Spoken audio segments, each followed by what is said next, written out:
Bonjour, je suis Madame Alem, responsable de l'accueil chez MedAssistance en Tunisie. Je vais vous expliquer, étape par étape, comment se déroule une liposuction avec abdominoplastie.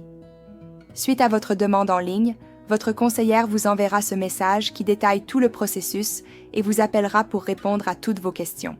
L'intervention nécessite 5 nuits et 6 jours en Tunisie. Avant votre voyage, vous remplissez un formulaire médical en indiquant vos antécédents. Le médecin va le consulter pour valider la possibilité d'intervention. Vous devez avoir un bilan sanguin validé par le médecin indiquant un taux d'hémoglobine supérieur à 12. Vous devez commencer dès maintenant à prendre du Tardiferon, à raison de 2 à 3 comprimés par jour, pour augmenter votre taux d'hémoglobine. Avec votre devis, je vous envoie les ordonnances pour la prise de sang et pour l'échographie abdominale. Il est possible de faire ces examens en Tunisie le jour de votre arrivée pour environ 140 €. Mais je vous conseille fortement de les faire en France afin d'éviter d'annuler votre chirurgie en cas de souci. Le port des bas de contention est obligatoire dans l'avion. Vous aurez aussi une ordonnance type pour acheter les médicaments post-opératoires avant votre arrivée. Le choix des zones de liposuction et les détails de la cicatrice du ventre seront déterminés le jour de votre consultation avec le chirurgien. Le médecin vous conseillera en fonction de l'élasticité de votre peau et de la quantité de graisse que vous avez. Vous serez à jeun à partir de minuit la veille de l'intervention.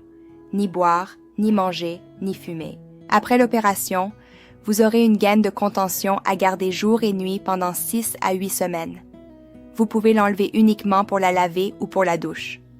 Le port des bas de contention est obligatoire pendant 10 jours après la chirurgie, jour et nuit, et surtout dans l'avion le jour de votre départ. Le premier jour de l'intervention, tous les médicaments seront administrés par perfusion. Le lendemain, après le petit déjeuner, la perfusion est retirée et tous les médicaments seront ensuite pris par voie orale. Vous serez sous anticoagulants, antibiotiques, antidouleurs, anti-inflammatoires, pansements gastriques et Tardiferon. Les fils de suture sont résorbables et vont disparaître tout seuls. Si au bout d'un mois, un petit bout de fil reste apparent, il faudra couper les extrémités de fil. Vous aurez un changement de pansement 1 jour sur 2 jusqu'à la cicatrisation finale, qui prend en général 2 à 3 semaines selon les personnes. Si vous fumez, cela durera plutôt autour de 3 semaines. Nous vous conseillons fortement de minimiser la cigarette pendant toute cette période. Une fois la cicatrisation complètement réalisée, il est conseillé d'appliquer une crème cicatrisante, idéalement un gel silicone.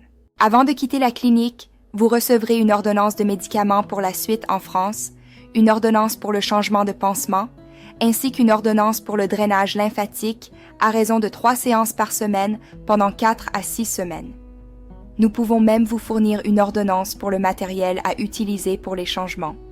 Il est conseillé de réserver vos séances de drainage avant votre départ à Tunis. La kiné ne doit en aucun cas toucher les fesses. La présence d'une infirmière est obligatoire pour le changement de pansement et nous vous conseillons de la réserver à l'avance. Pour la douche, vous pourrez prendre une douche rapide 1 semaine après l'intervention, en gardant le pansement.